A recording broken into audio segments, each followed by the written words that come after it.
ವಿಶ್ವ ಪ್ರಸಿದ್ಧ ಮೇಲುಕೋಟೆ ವೈರಮುಡಿ ಉತ್ಸವದ ಬಗ್ಗೆ ಈಗಾಗಲೇ ಜಿಲ್ಲಾ ಆಡಳಿತದಿಂದ ಎಲ್ಲ ಸಿದ್ಧತೆಗಳನ್ನು ಕೂಡ ಮಾಡಿಕೊಳ್ಳಲಾಗಿದೆ. ಇವತ್ತು ಬೆಳಿಗ್ಗೆ 7:15 ನಮ್ಮ ಜಿಲ್ಲಾ ಆಡಳಿತದ ಎಲ್ಲ ಅಧಿಕಾರಿಗಳು ಕೂಡ ಸೇರಿ ನಮ್ಮ ಖಜಾನೆಯಲ್ಲಿ ಇಟ್ಟಿರ್ತಕ್ಕಂಥ ವಜ್ರಖಚಿತ ವೈರಮುಡಿಯನ್ನು ನಾವು ಅತ್ಯಂತ ಶಿಷ್ಟಾಚಾರದಂತೆ ಭದ್ರತೆಯ ವ್ಯವಸ್ಥೆಯೊಂದಿಗೆ ಇವತ್ತು ನಾವು ಹಸ್ತಾಂತರವನ್ನು ಮಾಡಿ ಇಲ್ಲಿಂದ ನಾವು ಮೇಲುಕೋಟೆ ದೇವಸ್ಥಾನಕ್ಕೆ ಕಳಿಸ್ಕೊಡ್ತಾ ಇದ್ದೇವೆ. ಹೋಗುವಂಥದ್ದೇ ಶಿಷ್ಟಾಚಾರದ ಪ್ರಕಾರ ಎಲ್ಲ ಸಿದ್ಧತೆಗಳನ್ನು ಮಾಡ್ಕೊಂಡಿದ್ದೇವೆ, ಎಲ್ಲ ಭದ್ರತೆಗಳನ್ನು ಕೂಡ ಮಾಡ್ಕೊಂಡಿದ್ದೇವೆ.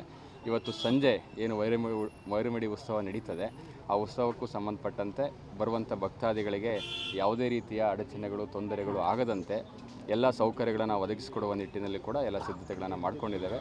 ವಿಶ್ವಪ್ರಸಿದ್ಧ ವೈರಮುಡಿ ಒಂದು ಮೇಲುಕೋಟೆ ಉತ್ಸವವನ್ನು ಜಿಲ್ಲಾಡಳಿತದ ವತಿಯಿಂದ ಸಾರ್ವಜನಿಕರು ಕೂಡ ಎಲ್ಲರೂ ಸಹಕರಿಸಬೇಕು. ಈ ಒಂದು ವೈರಮುಡಿ ಉತ್ಸವವನ್ನು ಯಶಸ್ವಿಯಾಗಿ ಮಾಡಲಿಕ್ಕೆ ಸಹಕರಿಸಬೇಕಂತ ಕೇಳ್ಕೊಳ್ತಾರೆ. ಸರ್, ಈ ಬಾರಿ ಸಂಪ್ರದಾಯ ಮುರಿದ್ರಿ ಅಂತ ಅನಿಸ್ತಿಲ್ವಾ ಸರ್ ಇವತ್ತು? ಏನು ಯಾಕಂದರೆ ಪ್ರತಿ ಬಾರಿ ವೈರಮುಡಿನ ರವಾನೆ ಮಾಡಬೇಕಾದ್ರೆ ಮಂಗಳವಾದ್ಯ ಪೂಜಾ ಕುಣಿತ ಇದೆಲ್ಲ ಇರ್ತಿತ್ತು, ಈ ಬಾರಿ ಇಲ್ಲ, ಯಾಕೆ? ಓಕೆ, ಪರಿಶೀಲನೆ ಮಾಡ್ತೀನಿ. ಓಕೆ, ಮತ್ತು ನಾವು ದೇವ್ರ ಉತ್ಸವ ಮಾಡ್ತಾ ಇದ್ದು ಸರ್, ಪೂಜೆ ಏನು ಒಳಗಡೆ ಎಲ್ಲ ಪೂಜೆ ಎಲ್ಲ ಮಾಡಬೇಕು. ಪೂಜೆ ಮಾಡಿದ್ದೀವಿ, ಮಂಗಳಾರತಿ ಎಲ್ಲ ಆಗಿದೆ. ಪೂಜೆ ಮತ್ತು ಮಂಗಳಾರತಿ ಎಲ್ಲ ಮಾಡಿ ನಾವು ಕಳಿಸ್ಕೊಡ್ತೀವಿ. ಸಂಜೆ 5:30-6 ಗಂಟೆ ಆಗ್ಬೋದು.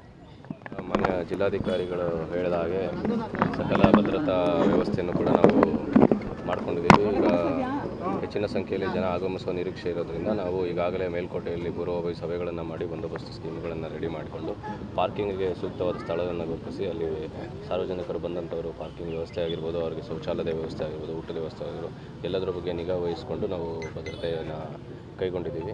ಸಾಕಷ್ಟು ಪೊಲೀಸ್ ಸಿಬ್ಬಂದಿ ಮಂಡ್ಯ ಜಿಲ್ಲೆಯಲ್ಲದೆ ಹೊರ ಜಿಲ್ಲೆಗಳಿಂದ ಪೊಲೀಸ್ ಸಿಬ್ಬಂದಿಗಳನ್ನು ಕರೆಸ್ಕೊಂಡಿದ್ದೀವಿ, KSRP ತುಕಡಿಗಳನ್ನು ಕರೆಸ್ಕೊಂಡಿದ್ದೀವಿ. ಆಯಕಟ್ಟಿನ ಜಾಗಗಳಲ್ಲಿ ಅವ್ರನ್ನೆಲ್ಲ ನಿಯೋಜನೆ ಮಾಡಿದ್ದೀವಿ.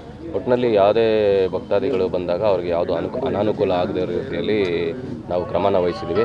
ಹಾಗೆ ನಮ್ಮ ಮನವಿ ಏನಂದರೆ, ಬಂದಂಥ ಭಕ್ತಾದಿಗಳು ಕೆಲವೊಂದು ರಿಸ್ಟ್ರಿಕ್ಷನ್ಸ್ನ ನಾವು ಹಾಕಿರ್ತೀವಿ. ಇಂಥ ಕಡೆ ಗಾಡಿ ಬರೋ ಹಾಗಿಲ್ಲ, ಇಲ್ಲಿ ನಿಲ್ಲಿಸೋ ಹಾಗಿಲ್ಲ ಅಂತೆಲ್ಲ, ಅದನ್ನೆಲ್ಲ ದಯವಿಟ್ಟು ಪಾಲನೆ ಮಾಡಿಕೊಂಡು ನೀವೆಲ್ಲ ಜಿಲ್ಲಾಡಳಿತಕ್ಕೆ ಸಹಕಾರ ಮಾಡಬೇಕಾಗಿ ನಾನು ಕೋರ್ಕೊತೀನಿ. Thank you.